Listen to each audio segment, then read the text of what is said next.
പിന്നെ ഇന്ന് കുറേ നാളിന് ശേഷം കുണ്ടളപ്പുഴുവിനെ കണ്ട്. വീട്ടിൽ പൊത്താൻ അടുക്കി പറക്കിയപ്പോഴേ ഒരു തെങ്ങിന്റെ കഷ്ണം കിടന്നു. അപ്പൊ അതിൻ്റെ ഉള്ളിൽ ഇങ്ങനെ ദ്രവിച്ചിട്ട് അതിനകത്തിൽ ഇങ്ങനെ സുഖം പറ്റിയിരിക്കുമായിരുന്നു ഈ കുണ്ടളപ്പുഴു എല്ലാം കൂടെ. ഈ കുണ്ടളപ്പുഴുവിന് ചാണകപ്പുഴു എന്നൊരു പേരും കൂടെ ഉണ്ട്. സാധാരണ ഇത് ചാണകത്തിലാണ് കണ്ടുവരാറുള്ളത്.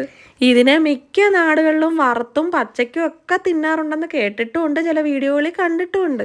എന്നും കരുതി ഞാനിതിനെ തിന്നാനൊന്നും പോവല്ല കേട്ടോ. ഇത് നമ്മുടെ തെങ്ങൊക്കെ നശിപ്പിക്കുന്ന കൊമ്പൻ ചെല്ലിയില്ലേ, അതിൻ്റെ ലാർവയാണ് ഈ കുണ്ടളപ്പുഴു. അപ്പം ഇവന്മാരെ വെച്ചേക്കാൻ പറ്റുമോ? ഇതെല്ലാം അങ്ങോട്ട് ചിറകും വെച്ച് വന്നു കഴിഞ്ഞാൽ നമ്മുടെ തെങ്ങെല്ലാം അങ്ങ് നശിപ്പിക്കത്തില്ലേ.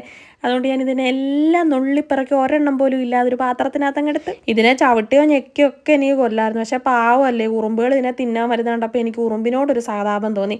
കാരണം ഇതിനെ പച്ചയ്ക്ക് നിന്ന് ഉറുമ്പിന് വയറിനൊന്നും പറ്റരുതല്ലോ. അതുകൊണ്ട് ഞാൻ വിചാരിച്ചു ഇതിനെ വെയിലത്തിട്ട് വറുത്ത് കൊടുക്കാമെന്ന്. ഇപ്പോഴാണെങ്കിൽ പിന്നെ വെയിലും ഇല്ലല്ലോ. അയ്യോ എന്നാ വെയിലായിരുന്നു. ഞാനിതിനെല്ലാം തട്ടി അവിടെ ഇട്ടിട്ട് ഓടി അകത്ത് കയറി.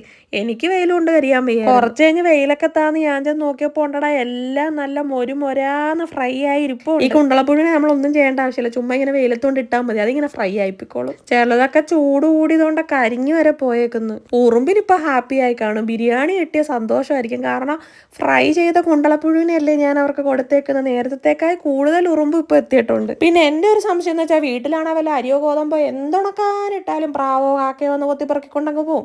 പക്ഷേ ഈ കുണ്ടളപ്പുഴു ഇട്ടിട്ട് അവർക്ക് ആർക്കും വേണ്ടായിരുന്നു. അത് എന്തായിരിക്കും, ഒരെണ്ണത്തിനെ പോലും എടുത്തിട്ടില്ല.